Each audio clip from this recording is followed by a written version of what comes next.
Do you believe that in the 21st century, there are still places untouched by modern civilization? Places where ancient tribes live in complete isolation, shielded from the outside world, like a real-world Wakanda from Marvel's Black Panther? One such place is North Sentinel Island, home to the Sentinelese tribe, who have resisted contact with outsiders for thousands of years.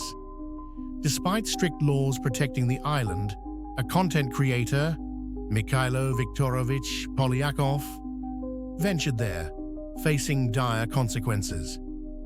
On the morning of March 29th, 2025, the sun rose over the shimmering waters of the Bay of Bengal as Mykhailo Viktorovych Polyakov, a 24-year-old American YouTuber from Scottsdale, Arizona, pushed off in a small boat from Kurmadera Beach on South Andaman Island. With a GoPro strapped to his chest and a mission in his heart, he paddled alone toward North Sentinel Island, a place both forbidden and feared. Polyakov wasn't just chasing an adventure, he was chasing views, clicks, and digital immortality. In the era of online virality, where content creators jump from buildings and prank strangers for clout, he was determined to outdo them all. What better way than to set foot, however briefly, on one of the most dangerous and protected places on Earth? He was not naive. His journey was not spontaneous. Polyakov had studied maps, coordinates, and weather patterns. He had plotted his course carefully, even testing out his route in advance. And he packed minimally: a can of Diet Coke, a coconut, a whistle, and a camera. By 10 a.m., he was there, bobbing offshore, peering through a humid haze at the tree-lined beach of North Sentinel Island. It looked peaceful, serene even. But beneath that green canopy lived the Sentinelese, a fiercely reclusive tribe known for defending their isolation with deadly force. They had killed outsiders before. They had no known immunity to outside diseases. Contact was not just illegal, it was a potential death sentence for them and the visitor alike. For a full hour, Polyakov stayed in his boat, scanning the trees for movement. Nothing. He whistled, hoping to summon the tribe, but silence answered him. He cautiously stepped ashore and gently placed the coconut and can of Diet Coke on the beach as offerings, like a child leaving gifts at an altar. Then he scooped up a small bottle of sand as a keepsake and recorded his actions on camera. He didn't stay long. No human appeared. No arrow flew. Within minutes, he was back on his boat, paddling away with a sense of triumph. 2 days later, on March 31st, Polyakov's fantasy crashed into reality. Local fishermen who had witnessed his trip and reported it led authorities to him. He was arrested and charged under the Andaman and Nicobar Islands Protection of Aboriginal Tribes Regulation, which bans anyone from coming within 3 miles of North Sentinel Island. The law exists not just to protect the tribe, but to protect visitors from the tribe. Polyakov could face up to 5 years in prison and a hefty fine. His online stunt was widely condemned by local officials and international indigenous rights groups. Critics pointed out that had the tribe made contact, the consequences could have been catastrophic, not only for Polyakov, but for the Sentinelese, whose immune systems would be defenseless against something as simple as the flu. Though Polyakov's story made headlines, he survived. His crime was bold, but not fatal. He risked everything for views, and walked away in handcuffs, but unharmed.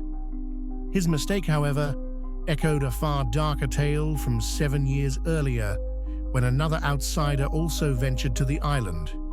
This time, not with a camera, but with a Bible. In November 2018, John Allen Chau, a 26-year-old American missionary, undertook a perilous mission to North Sentinel Island with the intent of converting the Sentinelese to Christianity. Chau was aware of the island's protected status and the tribe's hostility toward outsiders. He prepared extensively, including vaccinations, quarantine, and linguistic training. Chau paid local fishermen to take him near the island. On his first approach, he attempted to communicate with the tribe, offering gifts such as fish and a football. He shouted, "My name is John, I love you, and Jesus loves you." The Sentinelese responded with hostility, shooting an arrow that pierced his waterproof Bible. Despite the danger, Chau made multiple attempts to contact the tribe. On his final visit, the fisherman who had transported him observed from a distance as the Sentinelese attacked and killed him. His body was seen being dragged and buried by the tribe. Chau's death sparked international debate. Some viewed him as a martyr for his faith, while others criticized his actions as reckless and potentially harmful to the tribe. His family expressed forgiveness toward the Sentinelese and requested that those who assisted him not be prosecuted. Interestingly, Polyakov was not the first YouTuber to do something so reckless for the views, even breaking the law, and Chau was not the first one who lost his life for his faith. The skydiving stunt that ended in prison. The story of Trevor Jacob. High above the golden hills of California, under the sharp blue glare of a November sky, Trevor Jacob throttled up his 1940 Taylorcraft BL-65 and soared into the air. The flight path was meant to take him over the Sierra Nevada mountains. At least, that's what he claimed. Strapped into the pilot seat, Jacob, once an Olympic snowboarder, now a thrill-seeking YouTuber, wasn't just going for a peaceful joyride.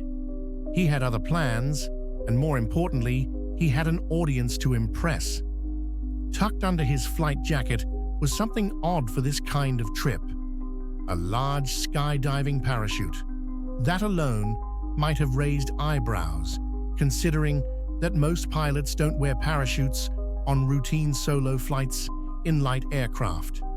Mounted throughout the cockpit were GoPro cameras ready to capture every angle.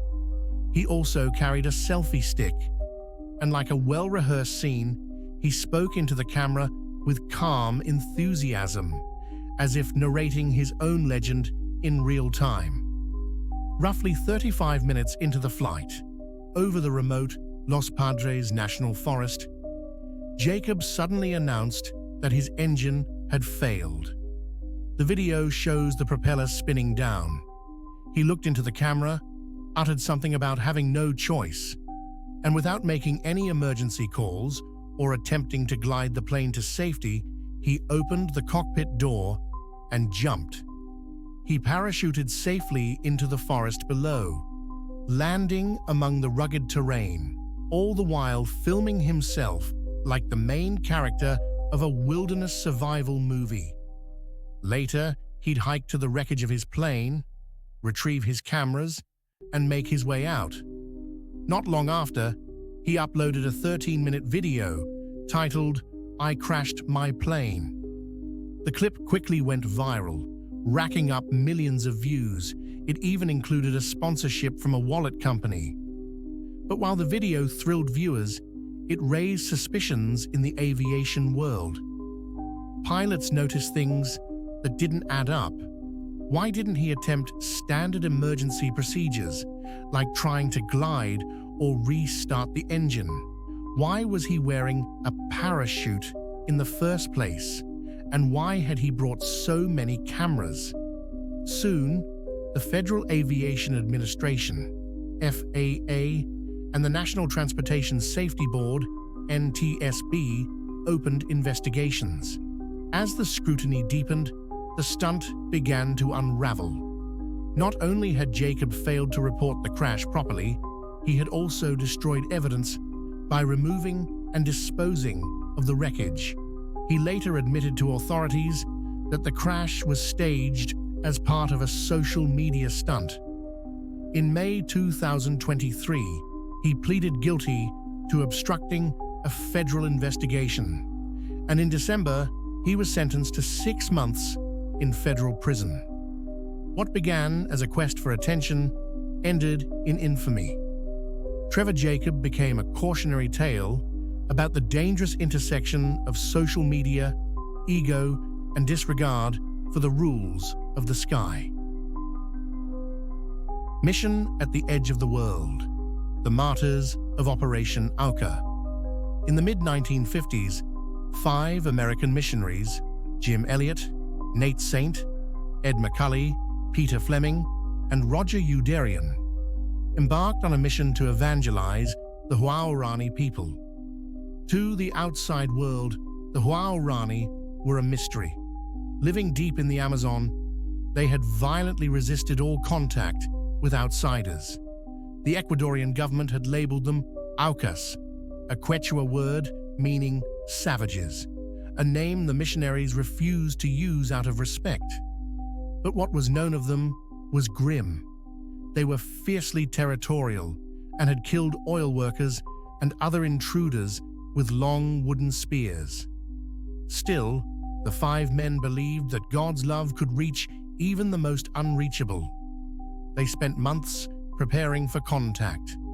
Nate Saint, the pilot of their small yellow Piper aircraft, made daring low-altitude flights over Huaorani settlements, dropping gifts in a bucket from the sky: machetes, clothes, trinkets, and food.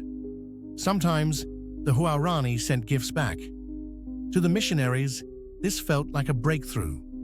Eventually, they chose a sandbar along the Curare River as their meeting place, nicknamed Palm Beach. Armed only with a revolver they swore not to use unless necessary, a Bible, and a few supplies, they camped there for days, calling out friendly phrases in the Huaorani language, hoping someone would come. And someone did. At first, a small group of Huaorani emerged from the jungle. There was a young man, 2 women, and a moment of surreal calm. They accepted food, shared laughs, and even posed for photos. Spirits soared. The missionaries radioed back to their wives, hopeful that this was the beginning of something profound. But 2 days later, a different group arrived. Something had changed. Misunderstandings, possibly fueled by fear or false reports, turned the mood dark. Without warning, the Huaorani attacked. All 5 missionaries were speared to death. Their bodies were later found downstream, pierced and lifeless. The news shocked the world. Photos of the smiling young missionaries, some of them fathers with toddlers, filled the front pages of newspapers across America. Evangelical churches mourned, but the story didn't end with death. In an extraordinary twist, Elizabeth Elliot, Jim's widow, and Rachel Saint, Nate's sister, chose forgiveness over vengeance. Within a few years, they returned to live among the very tribe that had killed their loved ones. Through patience and love, they built relationships. Over time, members of the Huaorani converted to Christianity, including Minche, one of the warriors believed to have participated in the killings. He would later travel the world, telling the story of redemption, standing side by side with Nate Saint's son, Steve. Their bond was a living testament to forgiveness and reconciliation. These stories show us that the most dangerous boundaries are not physical, but cultural, spiritual, and moral. Whether driven by the pursuit of fame, faith, or adventure, each of these individuals crossed a line that wasn't theirs to cross, and in doing so, they faced consequences far beyond what they anticipated.